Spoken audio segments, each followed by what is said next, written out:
আজকে বাজারের থেকে বড় একটি তরমুজ কিনে আনলাম। গোড়ার ফুল নাকি ছোট হলে তরমুজ ভিতরে অনেক লাল হয়, পাকনা হয়।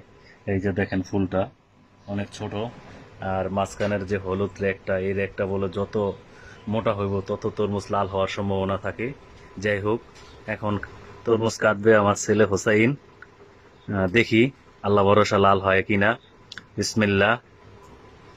উঠাও বাচ্চা, তরমুজটা উঠাও দি দেখি, বিসমিল্লাহ বলে উঠাও, লাল হয়েছে কিনা। উঠাও, এখন হাত দা উঠাও, বাইর করো। বিসমিল্লাহ বিসমিল্লাহ বিসমিল্লাহ বিসমিল্লাহ বিসমিল্লাহ। উঠাও, উঠাও, দুই হাত দিয়ে উঠাও।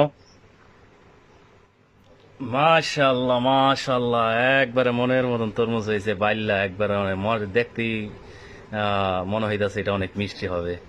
যাক, ধন্যবাদ। আসলে কথা সত্যি, যেমন গোড়া চিকন, যে গোড়ার ফুলটা চিকন দেখে কিনছি আর একটা মোটা দেখে কিনছি, কথা মতন কাজ হয়েছে। হোসাইন, লাল হয়েছে? ভালো লাগছে।